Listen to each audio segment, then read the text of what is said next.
Okay, I'm going to record another video, and today I want to go from the Earth to the Moon, and I'm going to use the XR2 just because it's one of my, well, it is my favorite vessel, and I'm going to use one of the default scenarios. That way if you wanted to attempt to follow along, you can.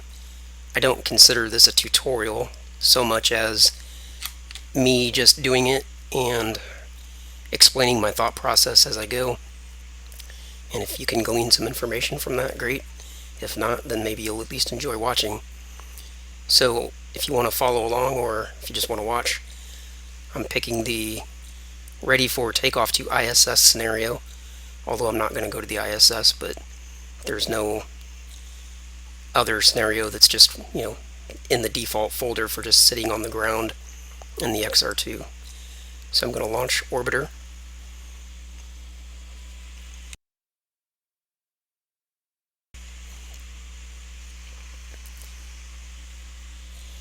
And I'm going to use TransX to do most of my navigation, as opposed to the default transfer MFD.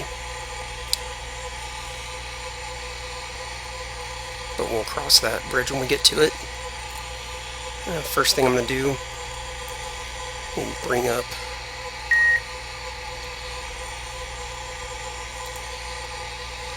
my webcam. Just might make this a little more interesting. I'm going to reference the moon, and I'll show why here in a second. One more thing. Let me turn on external cooling. O2. And let me turn off the APU for a moment. External cooling online. Just save on resources. Okay, now that I've got the moon referenced in the map, I'm going to select Brighton Beach as the target. And the reason I'm doing this is because I want to see where Brighton Beach is at in relation to where the sun is currently at on the moon. It takes about 3.5 to 4.5 days to get to the moon. So that tells me if I were to take off right now and go to the moon, by the time I got there, this spot would be in the dark, because this whole lit area is going to move from right to left. So 4.5 days from now, 3.5 days from now, this whole lit area is going to be over toward this way, and this is all going to be in the dark. I would actually prefer to get to the moon when Brighton Beach is still in the sun. So the first thing we're going to do, and this is one of the reasons I turned off the APU and turned on external cooling, is I'm going to fast forward time, and I'll show how far I'm going to take this out here in a moment.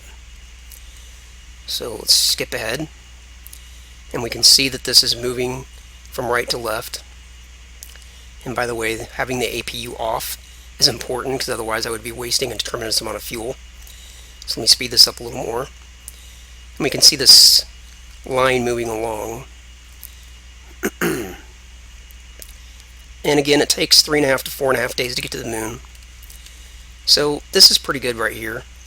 I can move this all the way over here if I like, and then in the time that it takes to get to the moon, Brighton Beach will be approximately in the center of the point, but I can leave a little bit early, and then in the time that it takes me to get there, this lit area will have moved over to Brighton Beach, so that the whole thing will be lit up when I get there.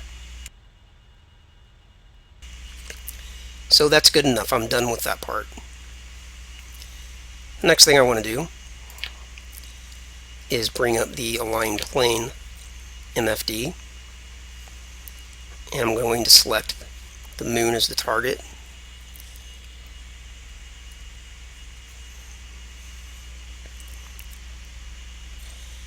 And I just want to sit here on the runway and let time pass until the relative inclination is as low as possible. See, right now it's very high. If I were to take off and try to get into orbit now, I would have a huge plane change to make. And on that point of plane change, I do want to make one more point. There are a number of ways to get to the moon. There are several different things you can take into consideration. You can do what's called an off-plane transfer. That's where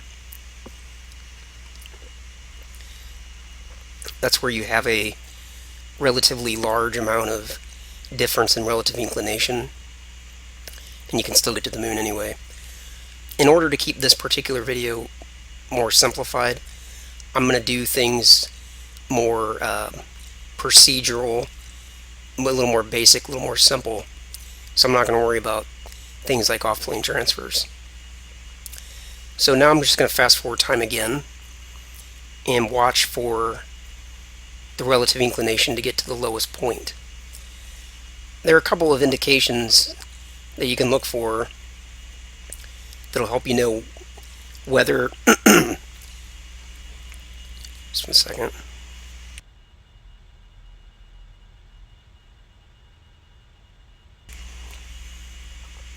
That'll help you know whether or not the relative inclination is getting better or worse. And primarily, you can look at the rate. And the rate is showing me negative, 0.00 and so forth. And as this number, now it's not down to negative 0.002.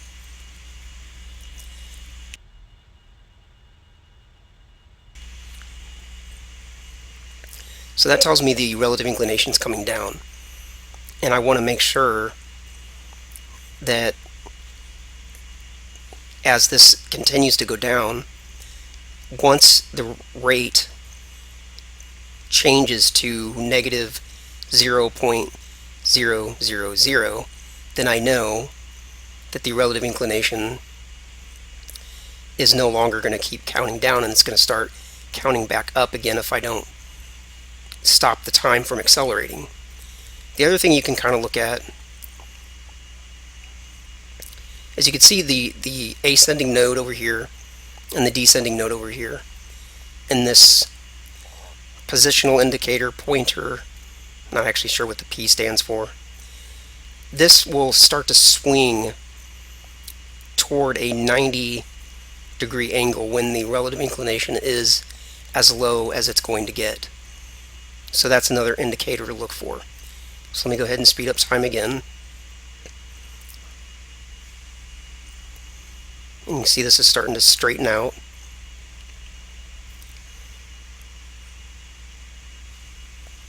Getting pretty close to time to go. We've got 0.00 across the board, but you can see that the relative inclination is still coming down a little bit. So the next indicator that I'm looking for is kind of when this reaches that 90-degree point, and also when the relative inclination is no longer counting down.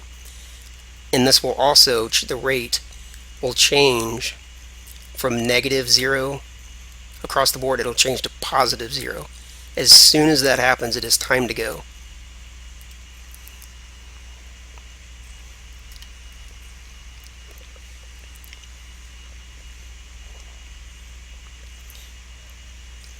Okay, we are really close to time to go, so I'm not going to worry about this too much more.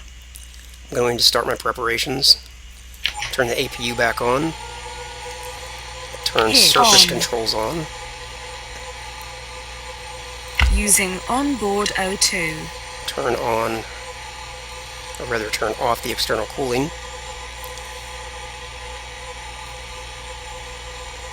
And now we'll get into orbit per the usual method.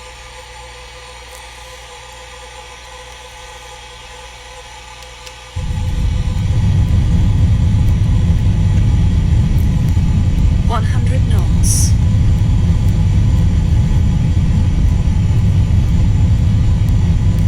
Didn't get my... Oh, there it is. Usually you get a V1 rotate, but it doesn't always say it. So let me begin pitching up here. Wheels up. Gear Raise the landing up. gear. Turn Gear up and locked. to a heading of about 90 degrees.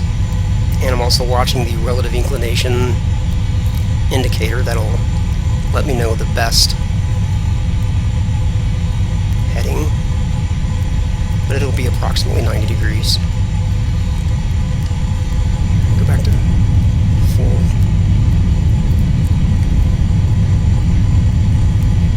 Yep, there it is. Okay, so now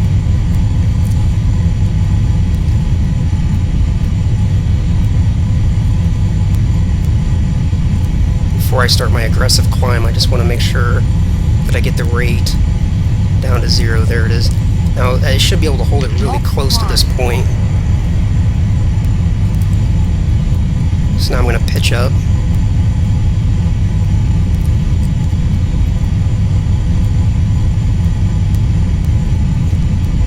Turn just a little to the left.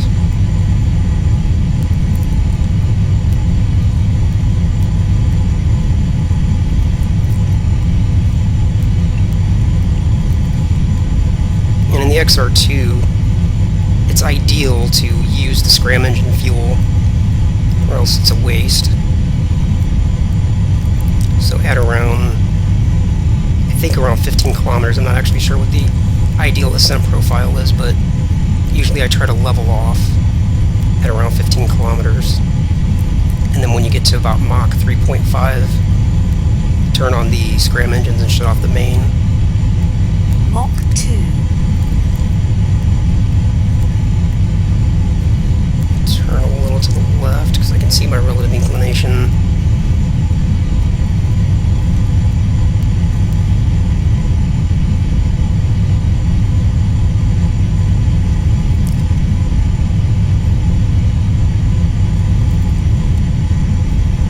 Mach 3. There's Mach 3. Open the scram engine doors.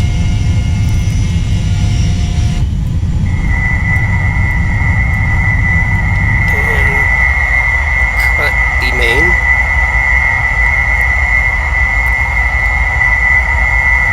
Mach 4.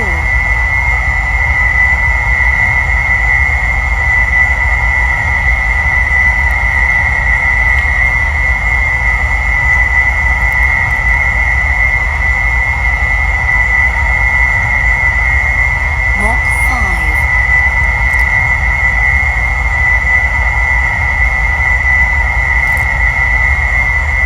Warning, hull temperature. Actually, I'm trying to keep Warning, hull temperature high, but I don't want to overheat. Warning, hull temperature. Warning, hull temperature. Mach But I 7. am intentionally trying to keep the temperature high, because you get maximum efficiency out of the scram engines when they're hot. Mach 8. If I can, I would like to actually burn through all of the scram fuel. Usually I don't quite get there. I'm really climbing too fast and I need to pitch way down.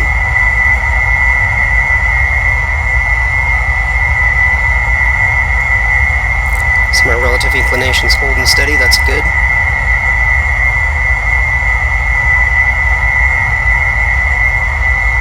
Mach 10. Now I don't really want to descend, so I'll just try to hold a level horizon here to let the ascent profile catch up. Mach 11. Descending a little bit, so I need to pull up a little bit.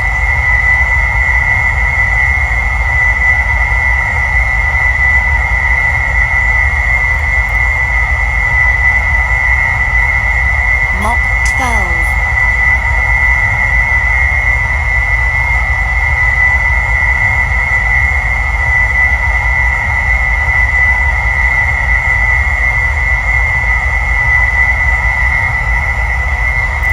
I can see the Mach 13. diffuser temperature, scram diffuser temperature. once it gets almost to 8,000, I think that's 8,000, you have to turn off the scram engines or else they'll overheat and do damage to the vessel. Mach 14.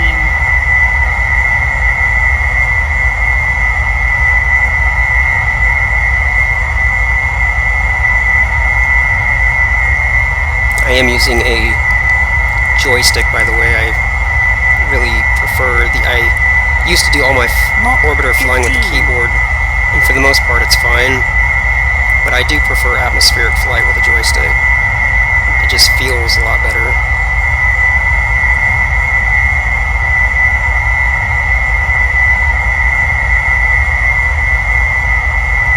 Relative inclination still looking good. 16. Ascent's coming along just fine. I'm going to switch over to the orbit HUD now, or the orbit MFD rather, because I'm sure my relative inclination is going to be fine. Mach 17.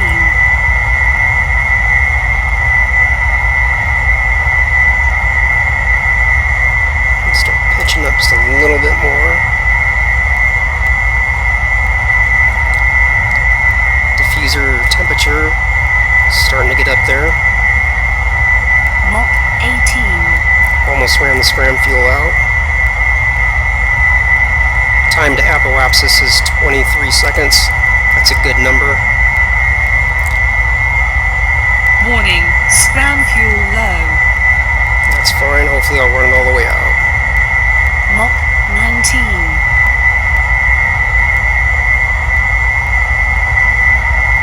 Warning, scram temperature. Nice.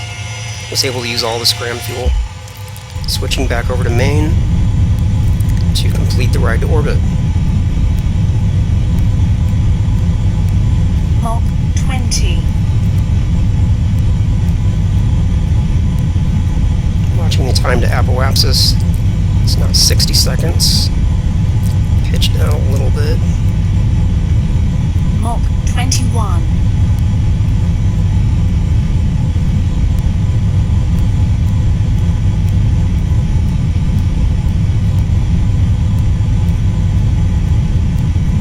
Mach 22.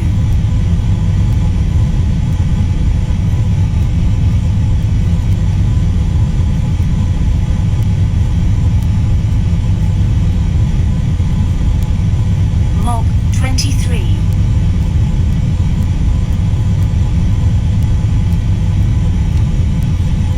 And we're coming up on orbital velocity. I'm going to put my APA at 200 kilometers. Information. APU 24. 90%. That's good.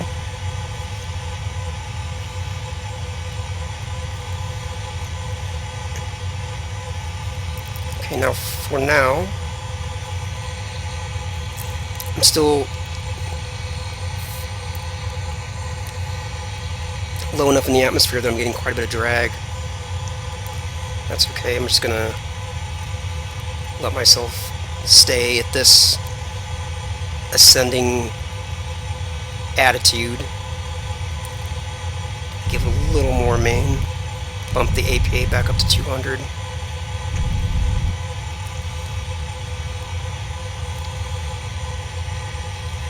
Can save on some APU now. APU offline. Watching my altitude, I want to get up to at least about 90 kilometers, then I'll open the radiator. But until then, I just want to continue at this attitude. I don't want to go prograde just yet, because that will change my, that could potentially change my relative inclination, which has been Mach 25. holding nicely at 0 all the way up. So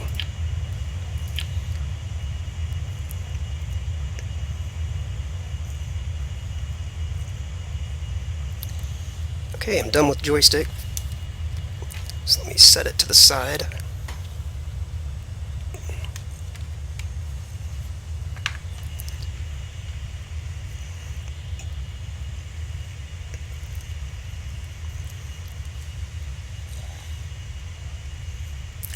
can see here in the XR2 it also tells you what your dynamic pressure is, and once you're way up in space it's basically 0. And it also tells you here what the different maximum Mach 26 dynamic pressures are for the different parts of the vessel. Like I can have the radiator open now if I want, because the maximum dynamic pressure for the radiator to be open says is 16. I'm well below that. But I'm going to go ahead and wait till I'm about 90 kilometers before I open the radiator, just to make sure I'm well out of, you know, the part of the atmosphere that would have any effect on the vessel.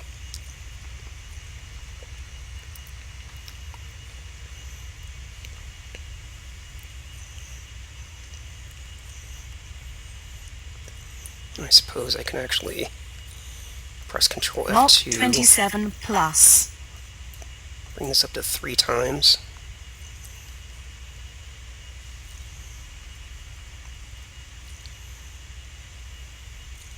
And we're at 90, so let me go back down to 1. Turn on the APU. And go ahead and open the radiator now. That is necessary for the XR2. The coolant temperature does play a factor in this vessel. So if you don't open the radiator, this will eventually get hot and become a problem. Whereas in the standard Delta glider, the radiator doesn't actually serve a purpose. So I'm going to turn the APU back off. And I'm going to wait till I'm at least 120 kilometers before I go to prograde. That would be outside of the altitude that would normally be considered the entry interface for coming back down. So I'm getting warp time ahead to 120 kilometers.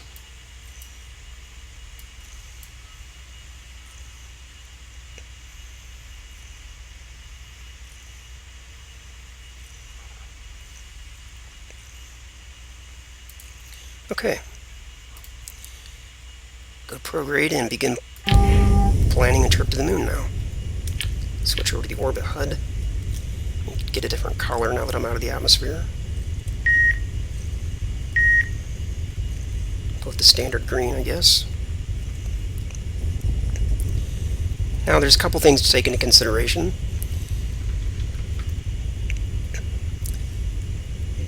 Do we need to circularize our orbit?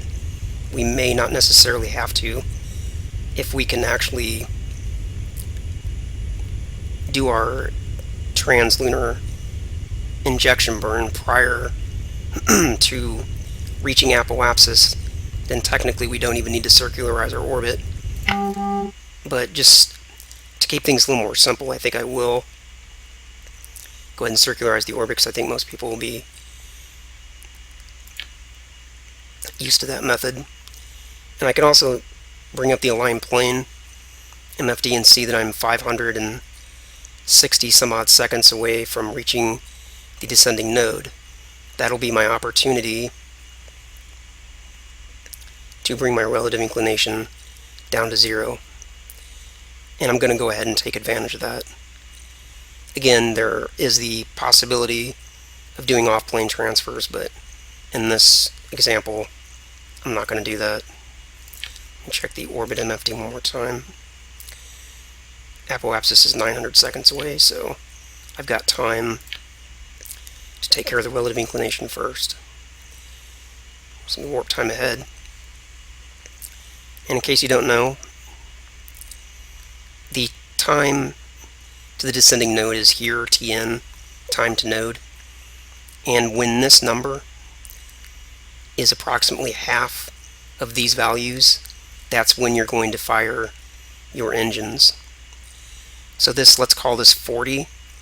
So when my time to node is 20 seconds, that's when this MFD is going to tell me to fire my main engines. In the descending node, the orientation is plus.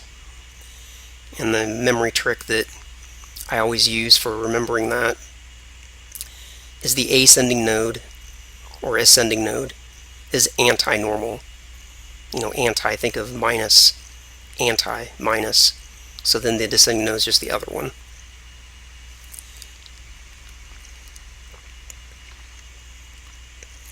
Warp time ahead here a bit.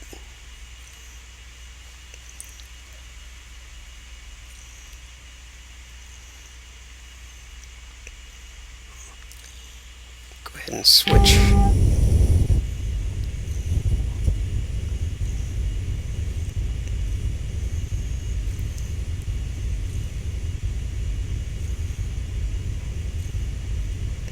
And again, when this is about 20, that's when this is going to turn on.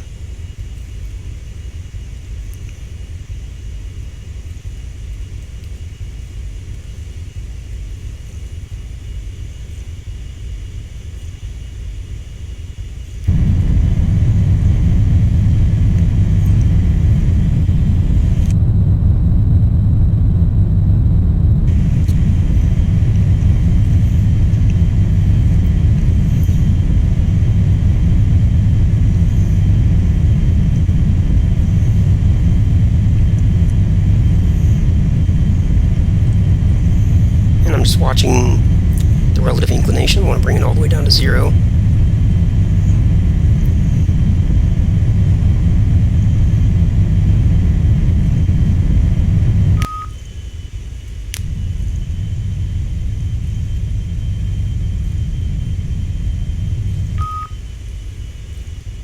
Rotation. Translation.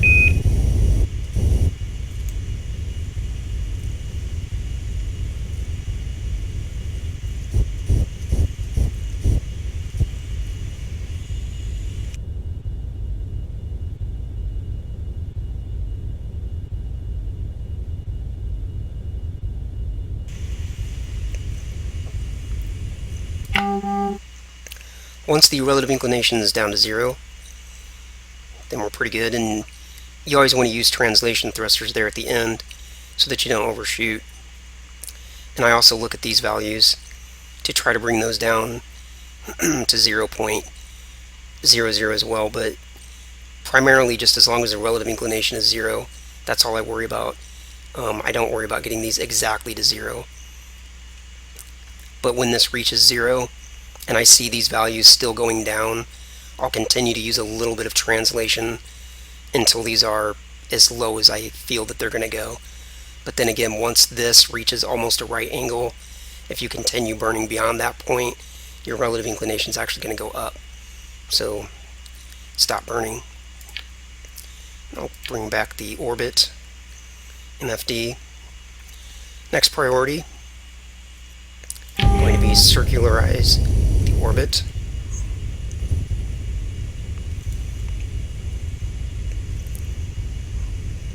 That's coming up here in 290 seconds. Turn that off to save a little bit of fuel. Okay, getting pretty close to apoapsis. The way I do these apoapsis burns, I do them in stages.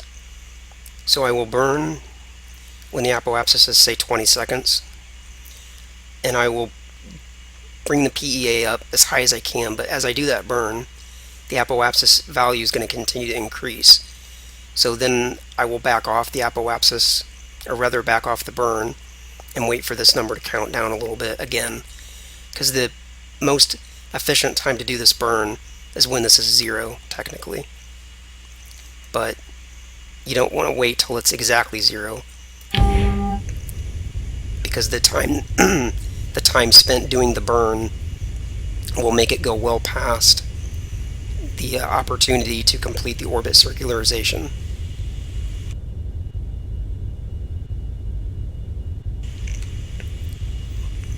So again, when this reaches about 20, I'll do my first burn, and I'll get most of it done in the first burn. Call that 20. You can see how rapidly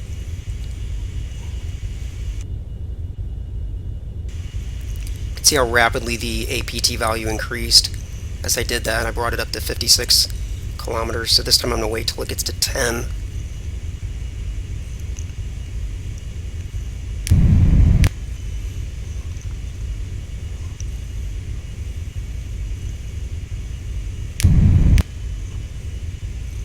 And each time you do the burn, this gets more sensitive.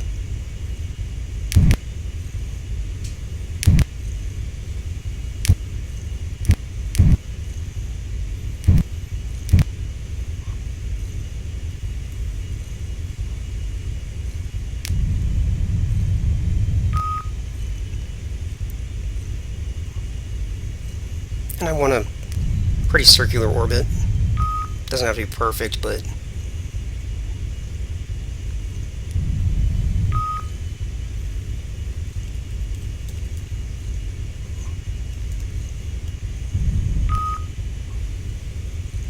that's certainly good enough. It was good enough a while ago, but there we go. That's right on.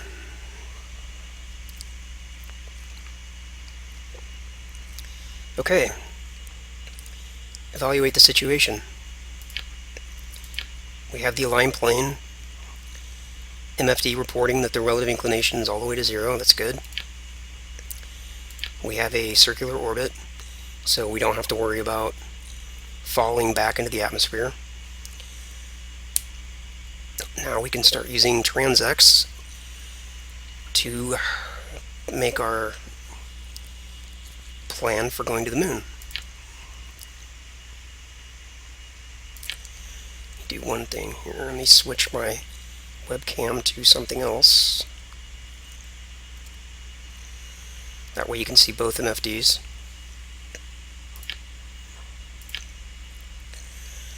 When you first bring up TransX while you're in orbit, it's interesting to note that it basically looks a lot like orbit MFD. You can see that we have the gray sphere, which represents the Earth, then the green, I should say, the gray circle, and then around it we have the green circle, and we have the indicator pointing to where we are at in orbit around the Earth. So it's a very similar view as if you were looking at orbit MFD.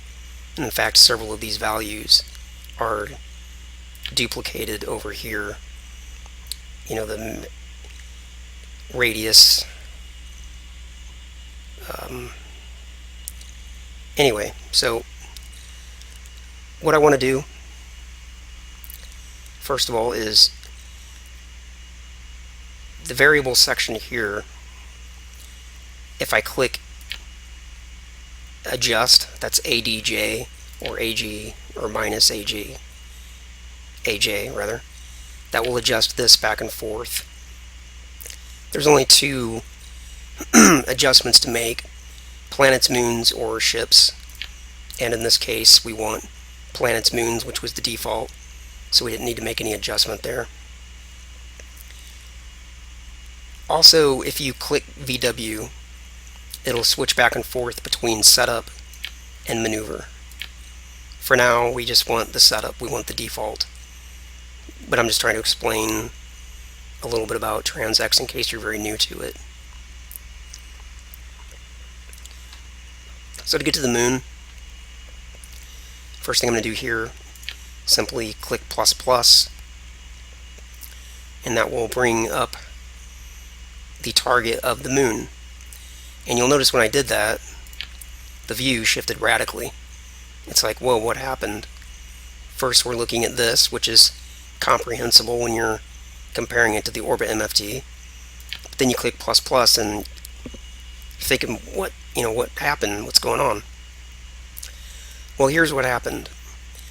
The view that you're now looking at shows the Earth in the center. It's this very tiny thing here in the center. In fact, it's so small that you really can't even see it. In this blue circle is the orbit of the moon around the Earth. And there's a blue line here which you currently can't see, but it points to where the moon is currently at in its orbit around the Earth. And if we were to sit here for a very long time, days and days and days, we could see this blue line going around like this, representing that it would be orbiting the Earth. So now I want to switch over to maneuver mode. And again, you switch back and forth between views by clicking the VW button. And there's no adjustment to make here. You can click ADJ and there's no adjustments. So the only thing we can do here, the only thing we want to do anyway, is to turn maneuver mode on. And turning maneuver mode on is pretty similar to turning on the hypothetical orbit if you're familiar with the transfer MFD. It's kind of the same thing as switching the HTO on. Once maneuver mode's on, we now have variables that we can cycle through. Just by clicking VAR, we go through all of them, and eventually it goes in a circle. And by the way, if maneuver mode's off, then clicking VAR does nothing. So we'll turn maneuver mode on, and the first variable that we want is the prograde velocity. And it takes over 3,000 worth of delta V to get out to the moon. So I'm just going to click ++ and hold that down basically until you can see this dashed line starting to grow, and it'll grow very rapidly once you get out to this point. So you can click ADJ to turn the adjustment from coarse, the default, or this main setting there was coarse, turn it down to medium. That'll make it less sensitive. And I'll keep adding some delta V. And now I'm getting pretty close to the orbit of the moon, so I'm going to click ADJ one more time to bring this down to a fine adjustment. And we'll go with something about like that. According to this particular configuration, that shows that this amount of delta V, 3.133K worth, would get me out to the orbit of the moon. Now it's in the wrong place. This isn't where I want to go because the moon's here, and the moon is going to be going in this direction.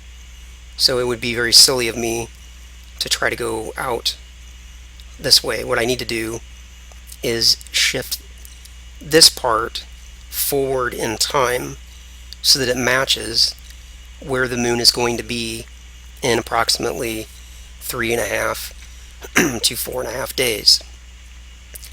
So the next variable is the date, and we are going to be making very small changes to the date. In fact, it's really not even the date per se, as much as it is the time that we're going to be adjusting. So instead of going forward, by days, we're just going to be going forward by minutes and hours. So I'm going to click ADJ to bring this adjustment all the way down to ultra. Hyper is the last one, and if you go beyond hyper, then it goes to reset. And clicking reset just simply resets it. So I'm going to go to ultra, and I'm going to click ++, and that's going to move this forward.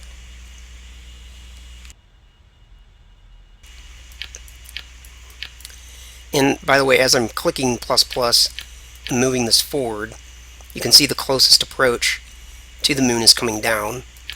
And ultimately, I need this to be quite low in order to, make it to the moon. So I'm going to keep clicking ++ till this is about as low as it'll go. That's pretty good right there. Something else I want to show. If I bring up TransX on this side, there's something else I can do that will help me dial this information in more accurately. I can press forward over here, and this will give me a different view than what TransX is showing me over here. This is one of the things that gets a little confusing about TransX until you understand it, but this is extremely useful. So on this side, now that I've got this view up, what I want to do is click view one more time, and I can see the encounter.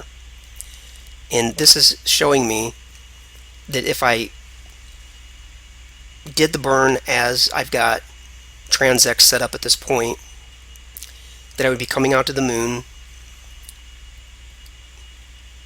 basically swinging around at a minimum altitude of about 2,000 kilometers and going out the other way. Now I know from lots of experience that this would not be the case once I actually got to the moon, because as you leave the Earth and go through space, these values change. So this isn't going to stay exactly 2,000 kilometers if I were to go with this burn, but I'm not going to use this precise burn. I want my inclination to actually be,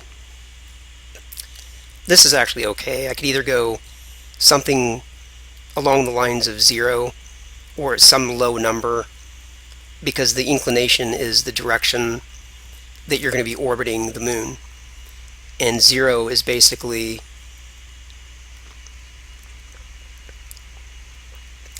coming out of the west and going straight east, whereas 180 would be the other way.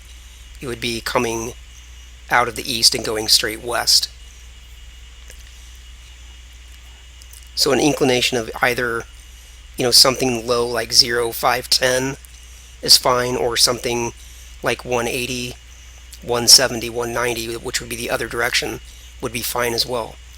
The only inclination I don't want an inclination like 90 or 270, because that has me going over the moon this way.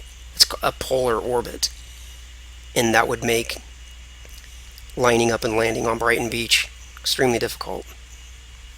So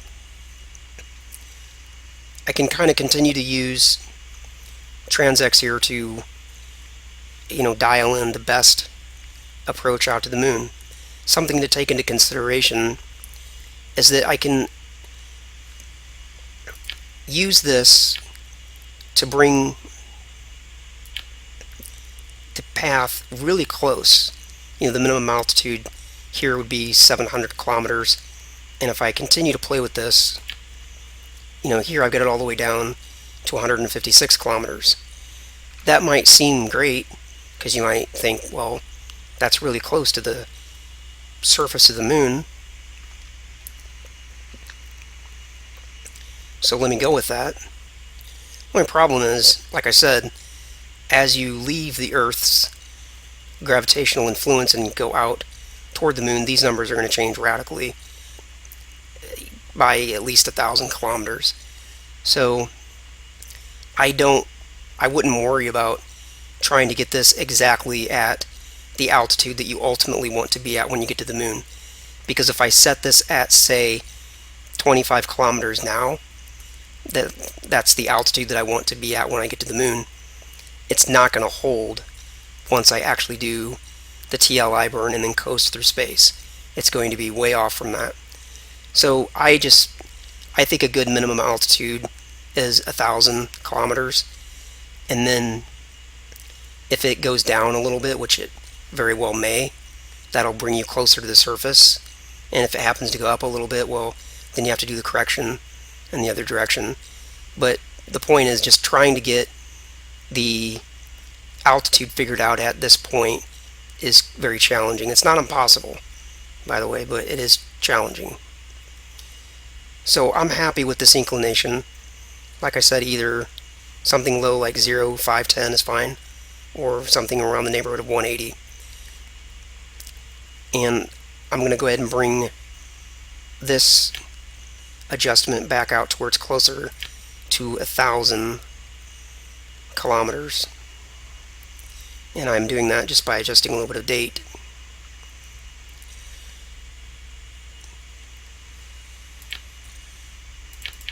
Go back to prograde just for a moment. I'm going to go down to the ultra setting, and I'm just going to see if I can get that minimum altitude at approximately just right at 1,000. I think is a good number. Right there is close enough. Something else I can kind of do here, if you wait a moment, you can see if this is going to go up or down. Show you what I mean. See how that just went from 995.8 to 995.7. That kind of gives me an indication that as I go forward in time, this is going to continue to come down. The only question is how much do I need it to be above? So this, if I set this at 25 kilometers, and this and you saw it just now, it's coming down and it came down again. You can imagine by the time I got to the moon, 25 kilometers would be impacting the surface. So that's why I'm erring on the side of caution here on the high side, because this is coming down. And again, I don't know how much it's going to come down by, so I'm just going to go with 1,000 kilometers, and hopefully by the time I get to the moon, it'll be closer to the position that I want, so that I don't have this enormous plane altitude adjustment to make. But even if I do, it's inconsequential, because the mid-course correction burns that you do are so small. The amount of thrust that's required is so tiny that even if you have to make a large orbital altitude adjustment change, it requires very, very little fuel. But even so, planning all these things out in advance, it's just good planning. Okay, I'm happy with this configuration. So I'm just going to click VW, and I can see that the time to the burn is 270 some seconds away. It's a good thing I checked this now, because I might have continued talking so long I would have missed my opportunity. I like to explain things. I like to understand things. Rotation. So let me switch to rotation. And what I need to do is I need to have this green X right on the bullseye. And by the way, I got to this view by clicking VW, and you can just click around until you get through all these. And again, this tells you when the burn is going to happen. Before I line up this green X, I want to get a little closer to the time to burn. I don't want to line it up quite yet, because as the time goes forward, you can see it's kind of moving over here on its own. So let me get a little closer to the time to burn.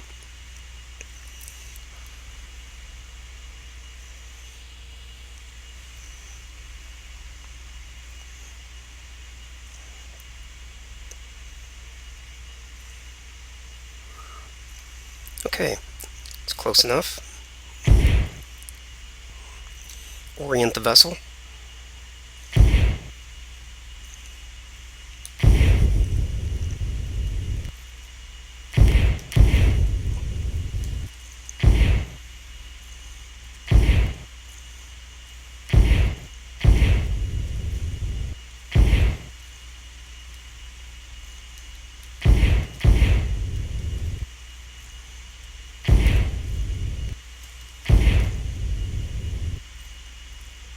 Okay, that's basically lined up. So now I will engage the engines as soon as that hits 0. Burning.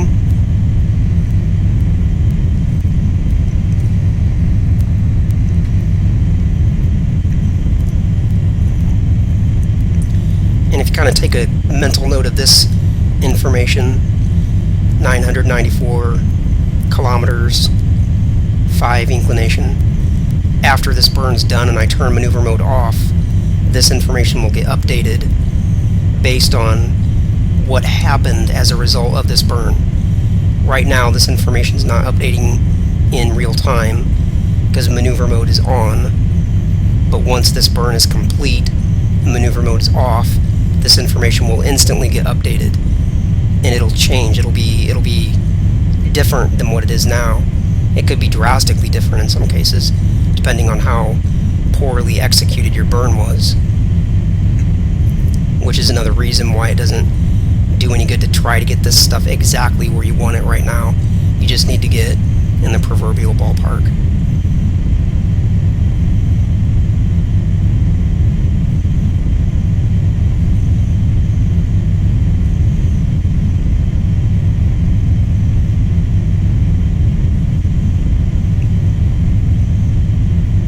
And I'm just watching delta V, letting it count down. Use a little bit of time acceleration.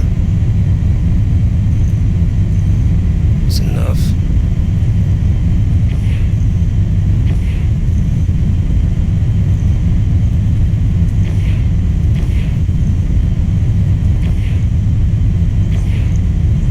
Just making a couple small corrections to try to keep that X lined up a little better.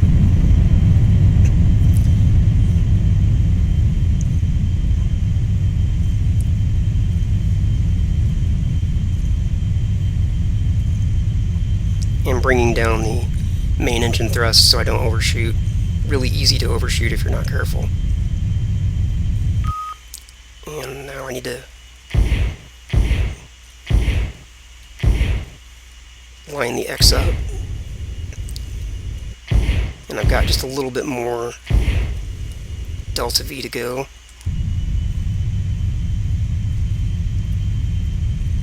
Okay. Translation. Now I'll get the rest of it with translation.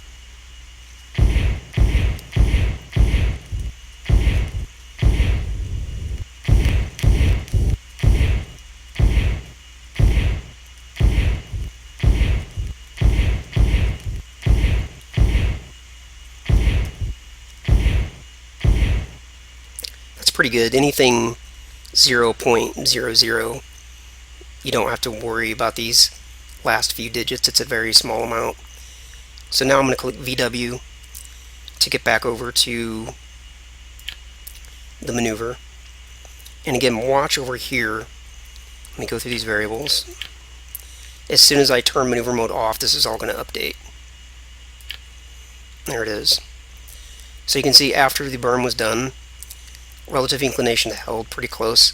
That I would expect to be the case because my plane alignment, my relative inclination, is 0, so I wouldn't expect that to change. But you can see my minimum altitude, instead of being 990 whatever it was, it's now showing that it's 1.18 or 1,186 kilometers above the surface. And that's okay, because the moon's a long way away, and we have to do midcourse corrections. And that's actually the next thing to do. So the one question that comes up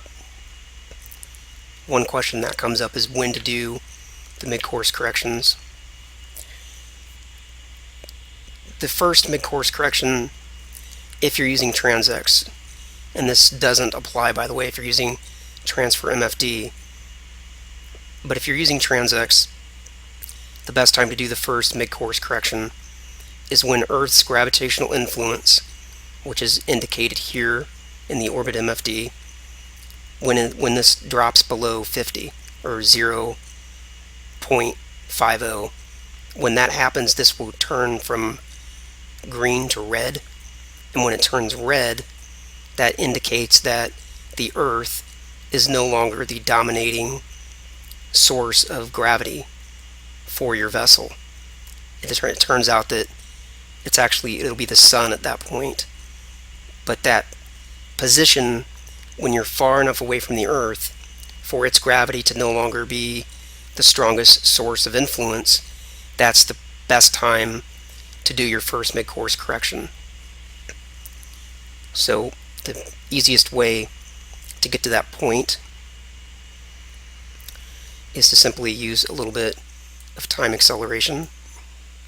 Just taking a look at the external view.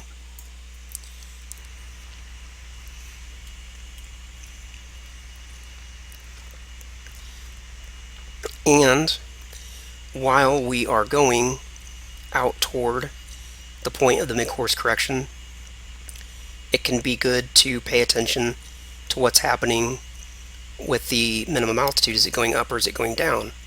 I'm assuming it's going to go down, but we'll pay attention to this as we go out. Making a mental note of the time and date. It is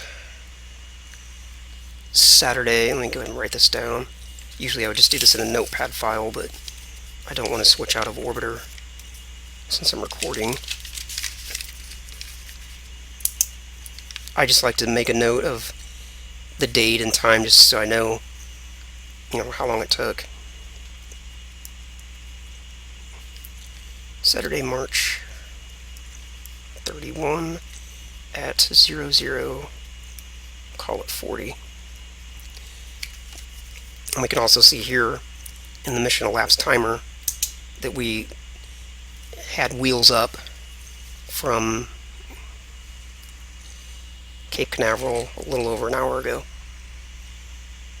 Okay. Let's warp ahead to the mid-course correction. You see this coming down? So it was good that we erred on the high side and not the low side.